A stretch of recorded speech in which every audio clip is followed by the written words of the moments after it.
Chocolate খেতে কার না ভালো লাগে। সেই চকলেটে মন ভরানো হয়তো সম্ভবই হতো না যদি না বাদুড় থাকতো।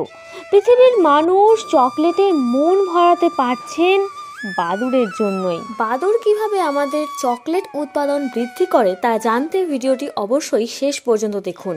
আর আমি সুস্মিতা আবারও চলে এসেছি প্রত্যেকবারের মতন আপনাদের সঙ্গে এই ইন্টারেস্টিং ইনফরমেশন নিয়ে, যাতে আপনারাও নতুন নতুন কৌতূহল উদ্রেক করে এই ধরনের আরও তথ্য জানতে পারেন। তো চ্যানেলটিকে ভালো লাগলে অবশ্যই সাবস্ক্রাইব করে দিন এবং আপনার মূল্যবান মন্তব্য অবশ্যই কমেন্ট করে জানান। ধন্যবাদ। বাদুড় নামে প্রাণীটি নিয়ে কারো বিশেষ ভালোবাসা নেই। রাতের অন্ধকারে উড়ে বেড়ানো এই প্রাণী থেকে দূরে থাকাই পছন্দ করেন সকলে। এদেরকেও পোষার কথা মাথায়ও আনেন না, বরং লোকালয় থেকে তাদের কীভাবে তাড়ানো যায় সেই দিকেই নজর দেয় মানুষ। এই আপাত ব্রাত্য প্রাণীটির জন্যই কিন্তু বিশ্বের মানুষ মন ভরে চকলেট খেতে পারছেন। হ্যাঁ, বাদুড়রা হলো সেই প্রাণী যারা কোকোয়া গাছের বংশবৃদ্ধির অন্যতম সহায়ক। কারণ বাদুড়রা কোকোয়ার পরাগ মিলন ঘটাতে সিদ্ধহস্ত। যেখানেই কোকোয়া গাছ থাকে সেখানে বাদুড়রা কোকোয়ার পরাগ মিলনে সাহায্য করে।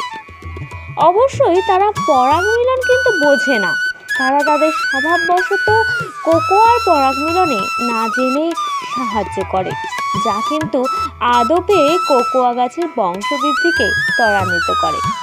বহু দূর দূর পর্যন্ত কোকোয়া গাছ ছড়িয়ে পড়ে, ফলে কোকোয়ার উৎপাদনও বৃদ্ধি পায়। এক গবেষক ইন্দোনেশিয়ার সুলেসিয়াতে কোকোয়া গাছের যেখানে চাষ হয় সেখান থেকে একটা সময়ের জন্য বাদুড়ের তাড়ানোর পর কী হয়েছিল তা পরীক্ষা করে দেখেছিলেন। তিনি দেখেন বাদুড়দের ওই কোকোয়া গাছদের থেকে দূরে রাখার পর সেখানে কোকোয়া উৎপাদন এক ধাক্কায় 31% কমে গিয়েছিল। তাহলে কি অন্য পাখিরা এই পরাগ মিলনে সাহায্য করে না? প্রশ্ন তো থাকছে। সকালে পাখিরা এবং রাতে বাদুড়রা এই কাজ করে থাকে। ওই পরীক্ষার সময় দেখা যায় যে 31% উৎপাদন কমে গিয়েছিল, তাতে শুধুমাত্র বাদুড়দেরই জন্য কমেছিল 22% উৎপাদন। কারণ কোকোয়ার পরাগ মিলনে বাদুড়ের মতো সাহায্য আর কেউই হয়তো করতে পারে না। এরকমই সব খবর জানতে অবশ্যই চ্যানেলটিকে সাবস্ক্রাইব করুন এবং ভালো লাগলে লাইক এবং শেয়ার করুন।